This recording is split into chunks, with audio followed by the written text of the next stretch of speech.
자연에서는 두 가지 현상이 동시에 발생을 할 때 각각의 현상이 따로 발생한 현상을 서로 더하면 동시에 발생되는 두 개 이상의 현상이 동시에 발생되는 것과 같은 성질을 가질 때가 있거든요. 모든 경우가 그런 건 아닌데 그러한 경우가 있습니다. 그러한 경우를 중첩의 원리가 적용되는 경우라고 합니다. 전기전자 분야에서도 중첩 원리라는 게 적용되는 어떤 그 분야가 있고 적용되지 않는 현상이 있는데 전류, 그러니까 전원에 의해서 전류가 발생할 때는 각각의 전원이 따로따로 독립적으로 발생되는 전류를 계산한 다음에 그것을 두 개 더하면 두 개 이상의 전원이 동시에 발생시키는 전류와 일치합니다. 즉 중첩 원리가 성립한다는 것이죠. 자, 예를 들어서 여기에 대해서 설명을 하자면 이런 회로가 있다고 칩시다. 이 회로에는 전원이 두 개예요. 배터리 전압원이 하나 있고 전류원이 하나 있죠. 뭐 전압원이 두 개 있어도 되고 전류원이 두 개 있어도 마찬가지고 뭐 두 개 이상 다수 개가 있어도 다 똑같습니다. 자, 전원이 두 개 있기 때문에 각각의 전원이 발생시키는 전류 또는 전기 현상을 각각 분석을 해서 그걸 두 개 더하면 이 두 개가 동시에 만들어내는 것과 일치하는지 한번 살펴보자는 거죠. 자, 우선 전압원, 왼쪽에 있는 전압원만이 발생시키는 전류를 찾아보도록 하겠습니다. 근데 이때 문제가 되는 것은 그러면 얘는 무슨 역할을 해야 되냐는 거죠. 얘는 그냥 끄면 된다는 거죠. 꺼. 자, 우리가 앞서서 세분안 정리할 때도 잠깐 언급한 부분이지만 전압원은 이론적으로 저항이 없습니다. 쇼트된 거랑 마찬가지라는 거죠. 근데 전류원은 이론적으로 저항이 무한대입니다. 즉 전선이 끊어진 것과 같은 오픈된 것처럼 생각하면 된다는 거죠. 여기서도 마찬가지예요. 지금 전압원만 고려하고 전류원은 고려 안 한다. 즉 전류원이 꺼진 상태. 그래서 얘는 끊어진 상태처럼 생각해야 된다는 거죠. 그래서 이 전압원만 고려할 때는 회로는 이렇게만 생겼어요. 이렇게 생겼어요. 이 부분은 끊어졌기 때문에 고려할 필요 없다는 거죠. 자, 전류원만 고려를 할 때는 전압원이 연결된 것처럼, 그래서 이렇게 연결된 상태입니다. 그래서 이런 회로를 분석하면 된다는 것이죠. 자, 그래서 여기서 흐르는 전류는 계산하기 되게 쉽죠. 자, 6V가 2옴, 2옴, 2옴 이렇게 직렬 연결된 3개의 저항을 흐르면서 발생되는 전류지 않습니까? 그래서 이거 3개를 합치면 6옴이 되고 이 전체의 합성 저항이 6옴이니까 전류는 6V에 6옴을 나누면 1A가 되죠. 그래서 여기는 흐르는 곳이 한 군데밖에 없기 때문에 I1은 당연히 1A가 됩니다. 여기는 문제가 없죠. 자, 그러면 이거는 어떻게 계산해야 될까? 자, 전류원이 포함된 회로는 계산하기가 좀 까다로워요.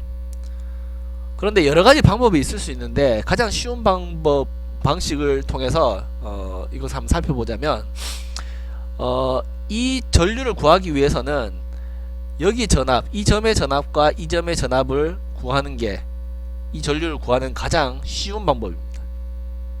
자, 전압원이 있으면 그 전압원에 의해서 여기에 가해지는 전압 또는 전압원에서 시작한 전압이 저항을 거쳐서 얼만큼 전압이 떨어지는지만 알면 여기 전압이 얼마인지 여기 전압이 얼마인지 알 수 있겠죠. 근데 문제는 전압원이라는 건 존재하지 않고 전류원만 존재합니다.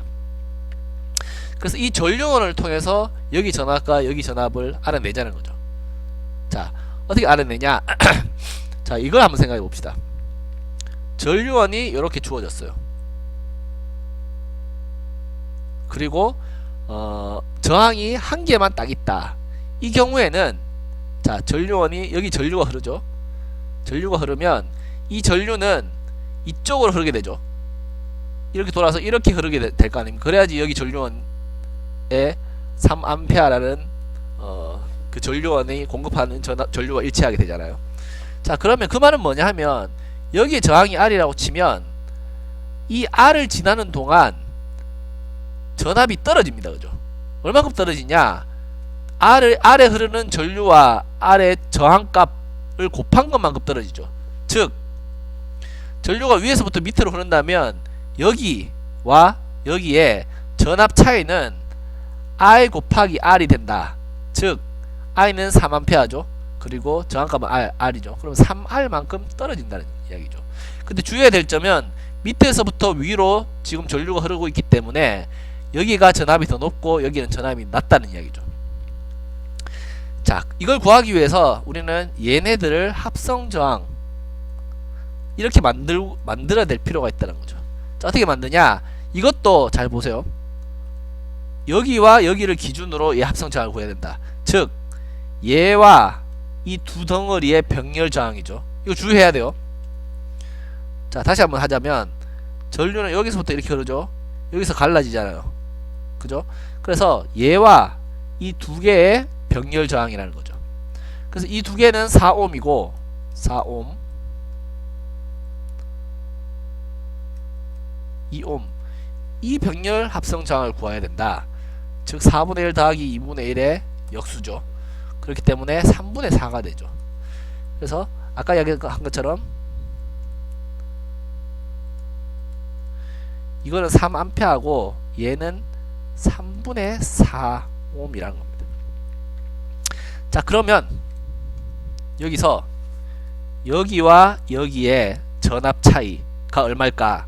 그거는 R 곱하기 R이니까 이거에다가 이걸 곱하면 얼마가 됩니까? 4가 되죠. 4V. 즉 여기는 4V. 예를 들어서 제일 낮은 곳이 0V라고 놓으면 여기가 4V 되고 여기가 0V 된다는 이야기예요.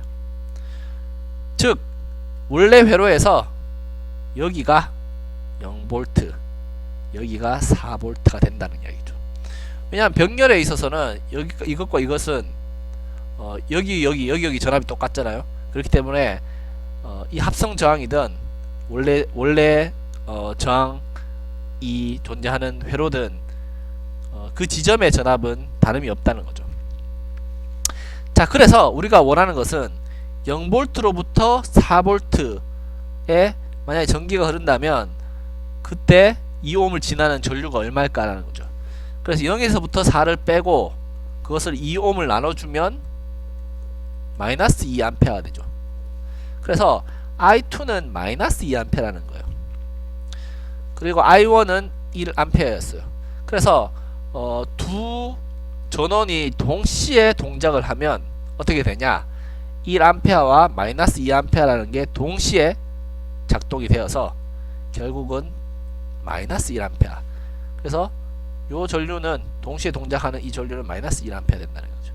그래서 이거를 실제로 동작을 시키면 이거를 이런 어떤 기기가 있어서 실제 동작시키면 실제로 위에서부터 아래로 마이너스 1A만큼 흐른다는 겁니다. 여기서 주의해야 될 점이 하나 있어요.